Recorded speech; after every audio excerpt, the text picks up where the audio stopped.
Hi everyone, practice set कर रहे थे हम लोग इस चैप्टर से अल्कोहल फिनॉल ईथर। और लास्ट लेक्चर में क्वेश्चन नंबर 38 तक किया था हमने। अब यह है क्वेश्चन नंबर 39। क्या है? An unknown alcohol is treated with Lucas reagent. ठीक है, कोई अल्कोहल है, कह रहा है कि इसका रिएक्शन हम करवा रहे हैं लुकास रिएजेंट से। आगे, to determine whether the alcohol is primary, secondary और टर्शियरी। तो ठीक है, लुकास रिएजेंट का यूज करके हम लोग लुकास टेस्ट तो करते ही है ना, 1 डिग्री 2 डिग्री और 3 डिग्री अल्कोहल को पहचानने के लिए। कह रहा है which alcohol reacts fastest and by what mechanism. तो क्वेश्चन है कि अल्कोहल में से कौन सा alcohol, which alcohol reacts fastest and by which mechanism, ऐसा क्वेश्चन है। ऑप्शंस में दिए हुए हैं कि 3 डिग्री अल्कोहल होगा SN2 से रिएक्शन करेगा, 2 डिग्री अल्कोहल होगा SN1 से, 3 डिग्री होगा SN1 और डी में 2 डिग्री होगा SN2। चलो ये तो कर लेंगे, आसान सा क्वेश्चन है। क्वेश्चन नंबर 40 देखो, which of the following will not be soluble in sodium hydrogen carbonate, will not be soluble in carbonate, not soluble in sodium bicarbonate। Options में है 2,4,6 ट्राइनाइट्रोफिनॉल, बी में है बेंजोइक एसिड, सी में है orthonitrophenol, D में है benzene sulphonic acid. ये थोड़ा अलग सा क्वेश्चन है, बेंजीन सल्फोनिक एसिड। एक और लिख लें, question number 41। During the dehydration of alcohols to alkene by heating with concentrated H2SO4 the initiating step is.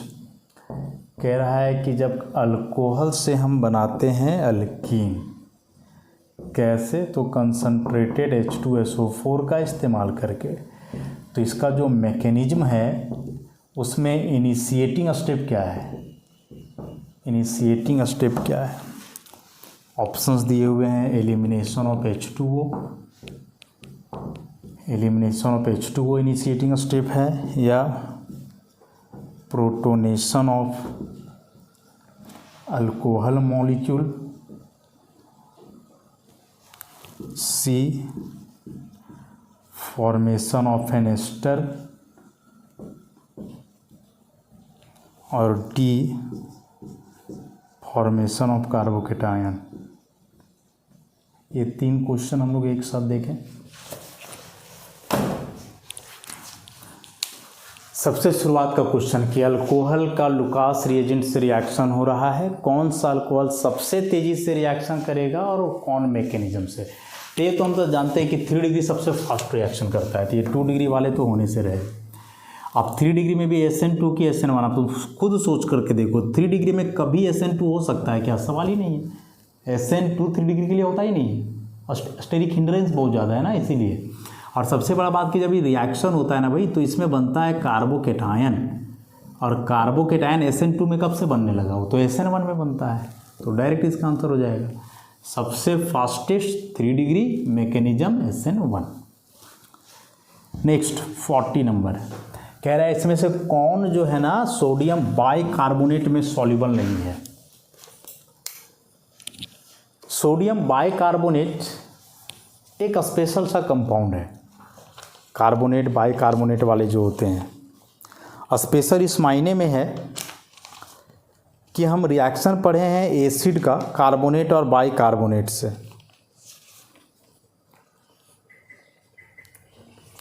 Acid का रिएक्शन पढ़े हम लोग ना कार्बोनेट और बाइकार्बोनेट से, कि एसिड कार्बोनेट या बाइकार्बोनेट से रिएक्शन करके सॉल्ट, CO2, H2O ये सब बनाते हैं। तो रिएक्शन होगा मतलब उसमें सॉल्युबल होंगे, रिएक्शन नहीं होगा इसका मतलब है उसमें सॉल्युबल नहीं होंगे, सिंपल सा बात है। अब इसमें से बेंजोइक एसिड, ये तो डायरेक्ट दिख रहा है एसिड है तो सॉल्युबल हो ही जाएगा इसमें, बेंजोइक एसिड का रिएक्शन तो हो जाएगा, कोई दिक्कत नहीं है। ये बेंजोइक एसिड हुआ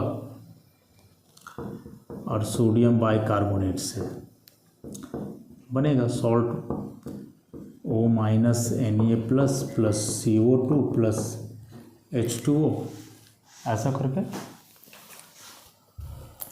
एसिड तो रिएक्शन करता ही है उससे, या COO माइनस करके ऐसा। सल्फोनिक एसिड तो कार्बोक्सिलिक एसिड से भी स्ट्रॉन्ग होता है, तो ये भी रिएक्शन करेगा, और रिएक्शन करेगा मतलब सॉल्युबल हो जाएगा, ये घुल जाएगा ये घुल जाएगा। बचे ये दो, फिनॉल। नॉर्मली जो फिनॉल है वो बाइकार्बोनेट और कार्बोनेट से रिएक्शन नहीं करता है, लेकिन यहाँ ये नॉर्मल फिनॉल नहीं है भाई, ये 2,4,6 ट्राई नाइट्रोफिनॉल है, मीन्स पिक्रिक एसिड है। और पिक्रिक एसिड तो हम जानते हैं बहुत स्ट्रॉन्ग एसिड है, बेंजोइक एसिड से भी ज़्यादा स्ट्रॉन्ग है।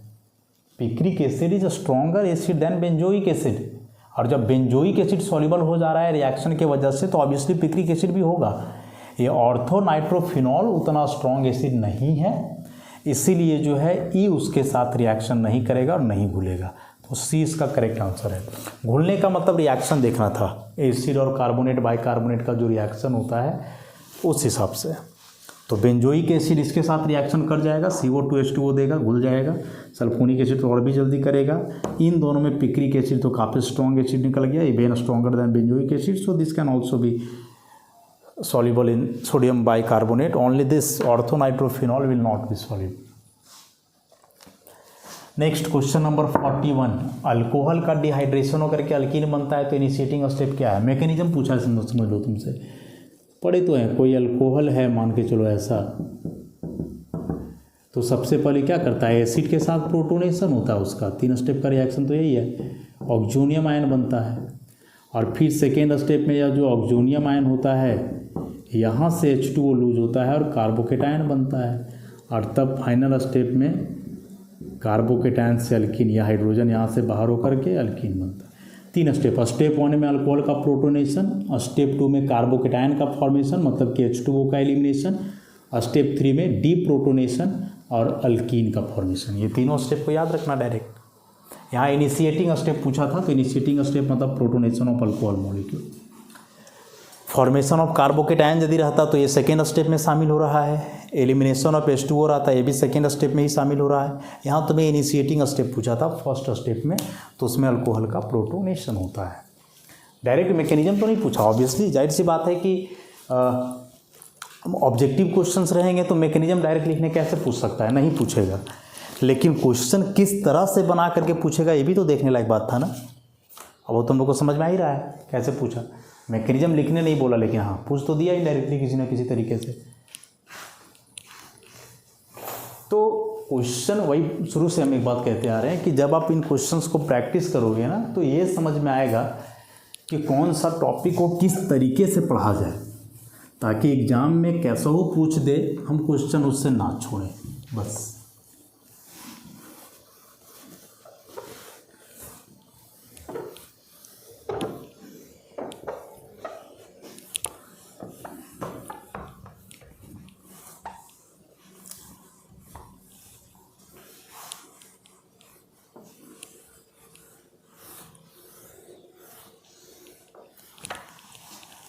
नेक्स्ट क्वेश्चन नंबर 42,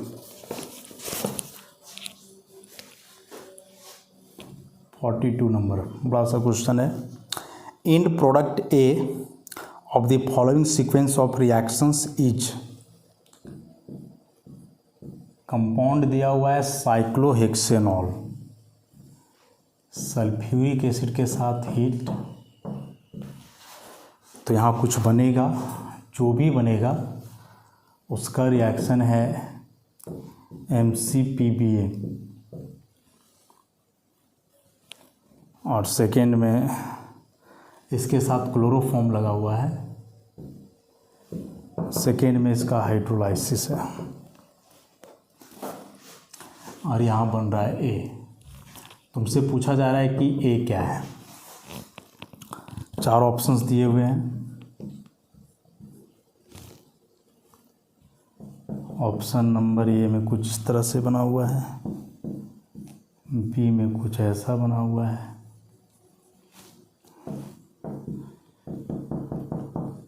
ये काफ़ी एडवांस क्वेश्चन है, काफ़ी एडवांस क्वेश्चन।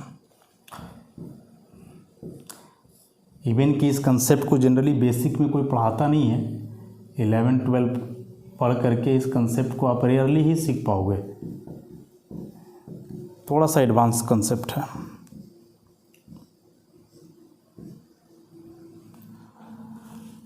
इसको देख ही लेते हैं, फिर आगे हम लोग करेंगे। एक स्टेप तो तुम कर लोगे बड़ा आसानी से कि यह जो साइक्लोहेक्सेनॉल है, साइक्लोहेक्सेनॉल, ये साइक्लोहेक्सेनॉल जब सल्फ्यूरिक एसिड के साथ हीट होगा ऐसे, तो यहाँ से तो डिहाइड्रेशन होना है, अल्फा बीटा अल्कीन बन जाएगा, और अल्कीन बनेगा चूँकि सिमेट्रिकल है तो कहीं भी डबल बॉन्ड दे दो, इधर उधर कोई दिक्कत नहीं। यहाँ साइक्लोहेक्सीन बन गया। ठीक है, इसमें जो लिखा हुआ है ना MCPBA, इसका पूरा होता है मेटा क्लोरो पर बेंजोइक एसिड। स्ट्रक्चर कुछ ऐसा है,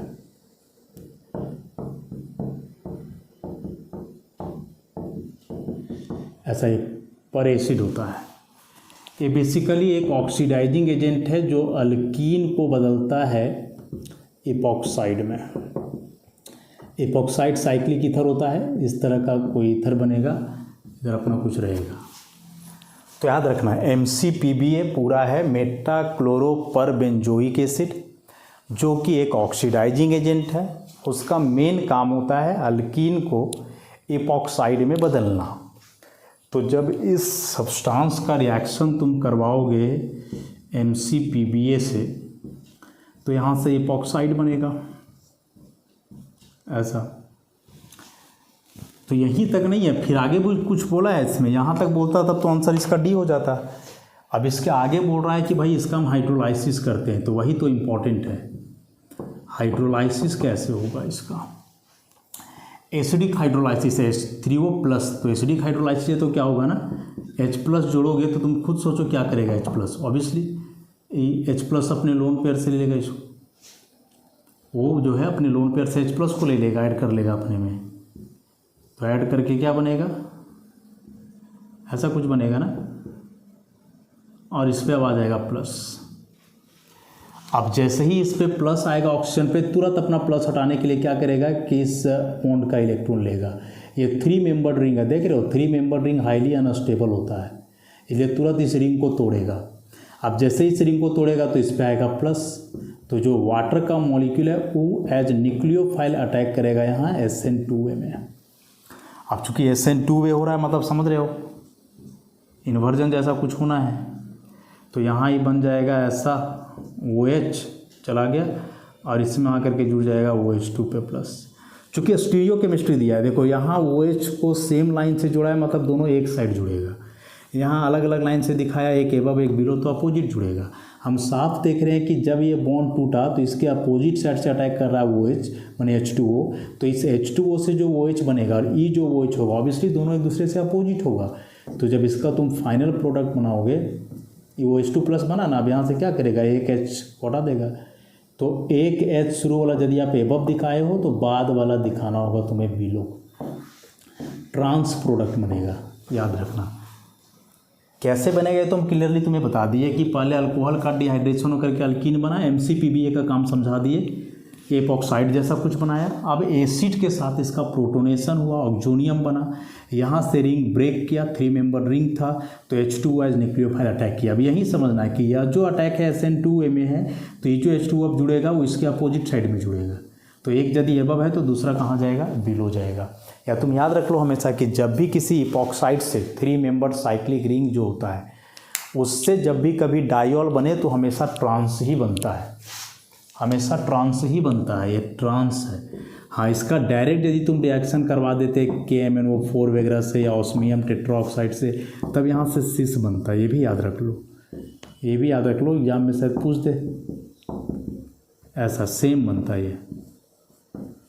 अल्कीन का रिएक्शन डायरेक्ट ऑस्मियम टेट्राऑक्साइड या KMnO4 से करवाओगे, सिस हाइड्रोक्सिलेशन होता है, और ये दोनों वो सेम साइड जुड़ेंगे, चाहे दोनों एबव द प्लेन या दोनों बिलो द प्लेन सेम ही होगा। लेकिन परऑक्साइड बना करके हाइड्रोलाइज किया जा रहा हो तब ये अपोजिट साइड जुड़ेंगे और ट्रांस बनेगा, ये सिस और वो ट्रांस। ठीक है, इतना ध्यान रखना। ये बहुत ही एडवांस टॉपिक था, ये चीज़ हम नहीं पढ़े, यहाँ तक तो पढ़े हैं, ये चीज़ नहीं पढ़े 11-12 में। तो होता है कोई क्वेश्चन तो ऐसा पूछ ही देगा। तो ये था क्वेश्चन नंबर 42। अब आगे इसमें हम लोग देखें क्वेश्चन नंबर 43।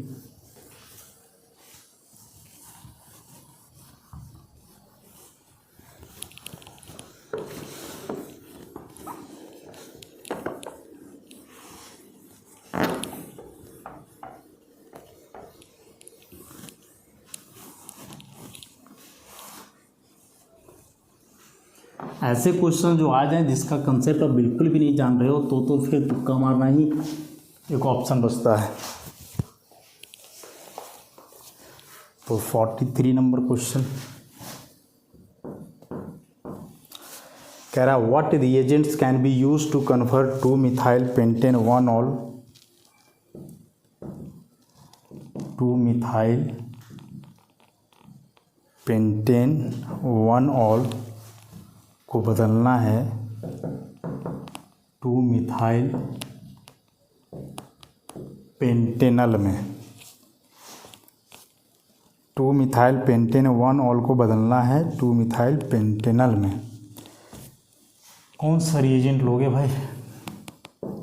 ऑप्शन है Na2Cr2O7, बी में LiAlH4, सी में CrO3 के साथ पिरिडीन और डी में KMnO4। ठीक, नेक्स्ट देखें क्वेश्चन नंबर 44। कह रहा है the unstable intermediate dichlorocarbene is formed in. ये क्वेश्चन तो किया हुआ है।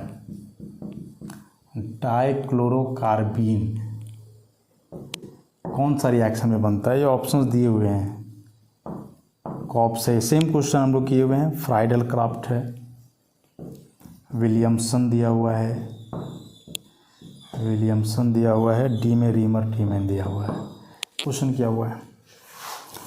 नेक्स्ट 45 में phenols are highly acidic compare to alcohols due to. कह रहा है फिनॉल ज़्यादा एसिडिक है अल्कोहल से। क्यों ज़्यादा एसिडिक है? ए नंबर में। खैर ये सबको पढ़ के ही कर लेंगे हम लोग। यहाँ से शुरू करो। 2-मिथाइल पेंटेन 1-ऑल स्ट्रक्चर बनाया जाए पहले। 2-मिथाइल पेंटेन 1-ऑल,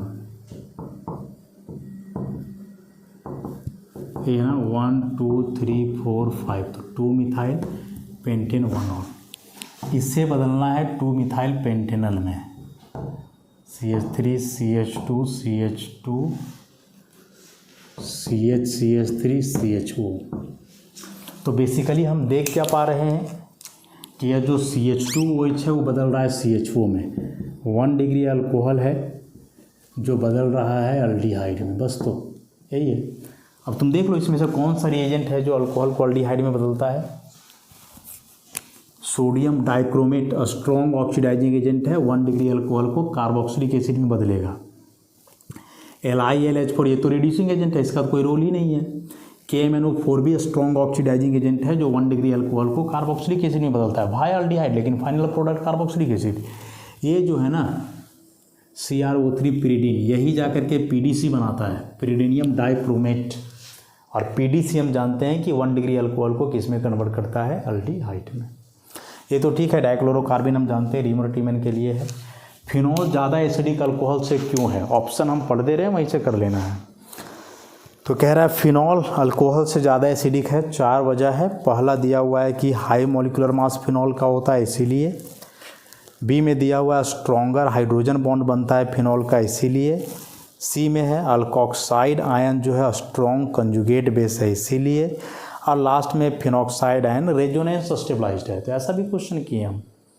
फिनॉल अल्कोहल से स्ट्रॉन्गर एसिड है क्योंकि फिनॉल का जो कॉन्जुगेट बेस है दैट मीन्स फिनॉक्साइड वह रेजोनेंस स्टेबलाइज्ड है, जबकि अल्कोहल का जो कॉन्जुगेट बेस है अल्कोक्साइड उसका रेजोनेंस स्टेबलाइजेशन नहीं होता है। ये तो पढ़ा हुआ क्वेश्चन है। तो करेक्ट आंसर इसका हो जाएगा डी नंबर। नेक्स्ट 46 में जो है कुछ कंपाउंड्स है उसके बॉइलिंग पॉइंट के इंक्रीजिंग ऑर्डर में अरेंज करना है।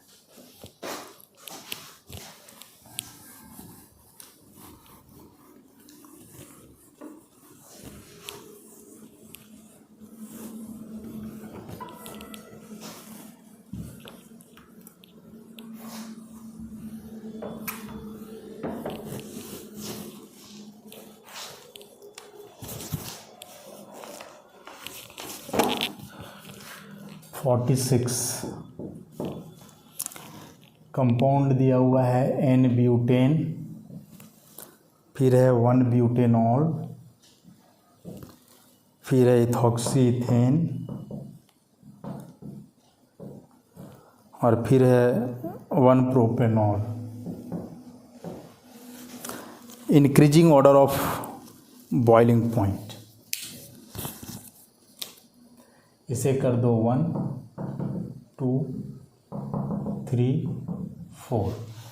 अल्केन का सबसे कम होता है, कोई संदेह नहीं है, वीकेस्ट फोर्स से जुड़ा होता है।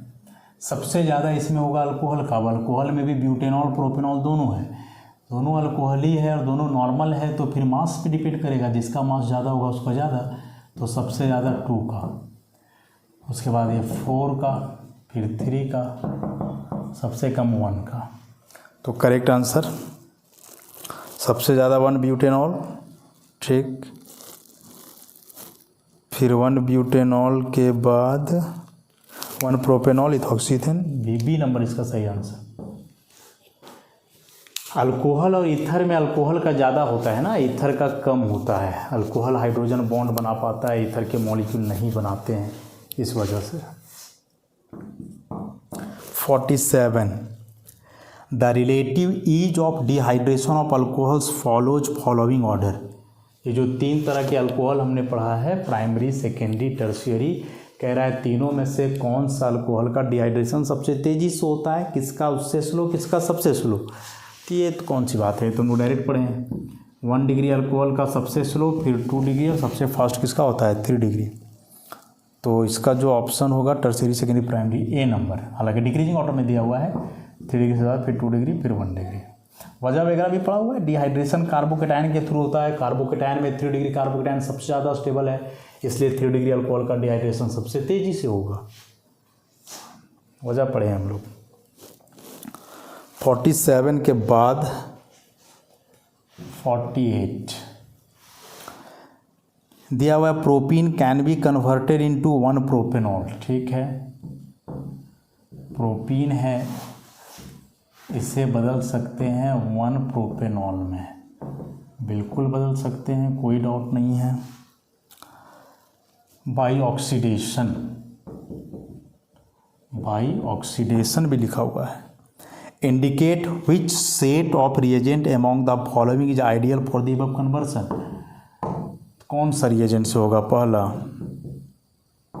KMnO4, दूसरा osmium tetroxide along with CH2Cl2, C diborane with alkaline hydrogen peroxide, इसमें O3 के साथ जिंक।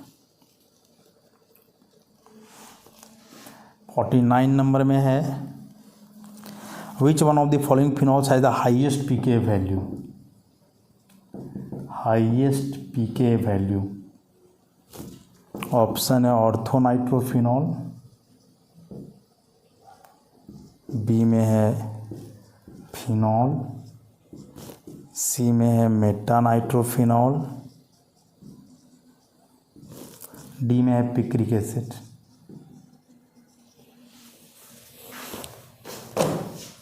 तो इधर का तो किया हुआ है, क्वेश्चन नंबर 48 ही हमें देखना है, जो शायद पहले भी हम किए हैं इसी प्रैक्टिस सेट के लिए। ए है अल्कीन, जिसको बदल रहे हैं अल्कोहल में, ऑब्वियसली H और OH का एडिशन हो रहा है, CH बदल गया CH2 में, CH2 में OH जुड़ा। अब H और OH का जो एडिशन हो रहा है, ध्यान से देखो, एंटी मार्कोवनिक ऑप्स फॉलो कर रहा है। जहाँ हाइड्रोजन कम है वहाँ H और जहाँ ज़्यादा है वहाँ OH, एंटी। तो एंटी मार्कोवनिक ऑप्स किस में, हाइड्रोबोरेशन ऑक्सीडेशन में डायरेक्ट करोगे। ई जो है ओजोनोलाइसिस है, तो ओजोनोलाइसिस में तो कार्बोनिल कंपाउंड बनता है, तो ये होगा नहीं। ऑस्मियम टेट्राऑक्साइड में 1,2 डाइऑल बनता है, तो ये भी नहीं होगा। KMnO4 के साथ ऑक्सीडेशन करोगे तो इसका भी हाइड्रोक्सिलेशन होगा, तो ये भी नहीं होगा। ये बचा हाइड्रोबोरेशन ऑक्सीडेशन। हाईएस्ट पीके वैल्यू देखो, पीके जो होता है वह एसिडिक स्ट्रेंथ का इन्वर्सली प्रोपोर्शनल है। एसिडिक स्ट्रेंथ ज़्यादा तो पीके वैल्यू कम, एसिडिक स्ट्रेंथ कम तो पीके वैल्यू ज़्यादा। हमें पूछा है पीके वैल्यू सबसे ज़्यादा, तो पीके वैल्यू सबसे ज़्यादा उसी का होगा जो एसिड सबसे वीक होगा। सबसे वीक एसिड कौन है, ortho nitrophenol, phenol, Meta nitrophenol, picric acid. Picric acid जान रहे हो 2,4,6 ट्राई नाइट्रोफिनॉल, ये सबसे स्ट्रॉन्ग एसिड है, तो इसका पीके सबसे कम होगा। इन सब में भी NO2 लगा हुआ है, तो NO2 इलेक्ट्रॉन विड्रॉइंग ग्रुप है, जो फिनॉल के एसिडिक स्ट्रेंथ को बढ़ाता है। वजह हम काफ़ी डिटेल में कर चुके हैं। फिनॉल न्यूड है, फिनॉल में कोई ग्रुप नहीं लगा हुआ है एरोमेटिक रिंग में, इसका मतलब कि वह सबसे कमज़ोर एसिड है इन चारों में। और इन चारों में जब वो सबसे कमज़ोर हुआ, इसका मतलब उसी का पीके वैल्यू सबसे ज़्यादा होगा। So the correct answer is B, phenol. एक और क्वेश्चन अंतिम हम लोग कर लें, क्वेश्चन नंबर 50।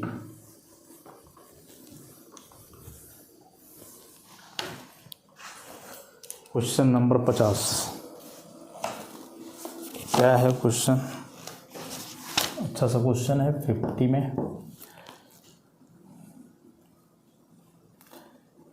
एक ऐसा कोई कंपाउंड है, कंपाउंड का रिएक्शन ग्रिग्नार्ड रिएजेंट से हो रहा है ईथर मीडियम में, तो A बन रहा है, A का हाइड्रोलाइसिस कर रहे हैं तो B बन रहा है। तुमसे पूछा है कि इस B का IUPAC नेम क्या है, बना करके देख लें, ऑप्शन क्या लिखेंगे। इम्पॉर्टेंट रिएक्शन, अल्कोहल प्रिपरेशन का इम्पॉर्टेंट रिएक्शन है, कार्बोनिल कंपाउंड का रिएक्शन ग्रिग्नार्ड एजेंट से। माइनस प्लस पड़े हुए हैं, या न्यूक्लियोफाइल इलेक्ट्रोफाइल, जैसे ही बॉन्ड ऑक्सीजन पे शिफ्ट करेगा कार्बन पे प्लस आएगा, माइनस वाला अटैक करेगा, तो A की जगह कुछ ऐसा बनेगा। यहाँ जुड़ जाएगा CH3, ये H, यहाँ O माइनस Mg+Br, और इसका जब हाइड्रोलाइसिस करोगे तो ये ऐसा बन जाएगा। यहाँ आ जाएगा OH, H और यहाँ, तो ऑब्वियसली यहाँ से होगा नंबरिंग 1 2 3 4। क्या नाम हो गया भाई, 3 methyl butane two ol, 3 methyl butane two ol है। क्या आंसर इसका, 3 मिथाइल ब्यूटेन 2ऑल।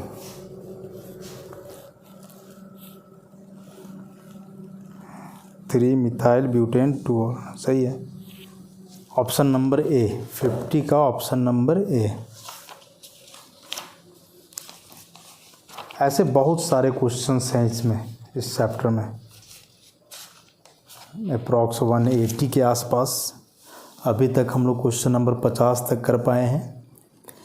इसके बाद का जो क्वेश्चन है 51 वगैरह, शायद हम लोग पहले किए हुए हैं, खैर देखेंगे उसे हम लोग फिर से। तो आज के इस लेक्चर में हम लोग यहीं तक रखें, क्वेश्चन नंबर 50। नेक्स्ट लेक्चर से इसे कंटिन्यू करेंगे हम लोग क्वेश्चन नंबर 51 से। तब तक इन क्वेश्चंस को आप रिवाइज करो। देखो, प्रैक्टिस सेट पे तब आओ जब पूरा चैप्टर आप थियोरेटिकली कर लिए हो। डायरेक्ट प्रैक्टिस सेट से कोई फ़ायदा नहीं है, बोर हो जाओगे। इसलिए चैप्टर को थियोरेटिकली पढ़ लो सीक्वेंस वाइज। सबसे पहले चैप्टर को नोट्स के थ्रू करो, देन एनसीईआरटी को एक बार देख लो। एनसीईआरटी को देखने का मतलब कि एनसीईआरटी में जो क्वेश्चन आंसर्स दिए हुए हैं उसको करो, क्या कि उसका भी सॉल्यूशन दिया गया है तुम्हें। और उसके बाद अंतिम में प्रैक्टिस सेट पे आओ। डायरेक्ट प्रैक्टिस सेट करोगे नहीं समझ में आएगा, कोई फ़ायदा नहीं होगा, कोई फ़ायदा नहीं। इसलिए चैप्टर को थियोरेटिकली पढ़ लो, फिर एनसीईआरटी का क्वेश्चन आंसर करो, इन टेक्स्ट एक्सरसाइज एग्जाम्पल सब, और तब फाइनली फिर प्रैक्टिस सेट को करो। तो इतना के बाद चैप्टर में कुछ बचेगा नहीं करने के लिए। तो ठीक है, आज के लिए हम लोग यहीं रखें, फिर नेक्स्ट क्लास से कंटिन्यू करेंगे। धन्यवाद।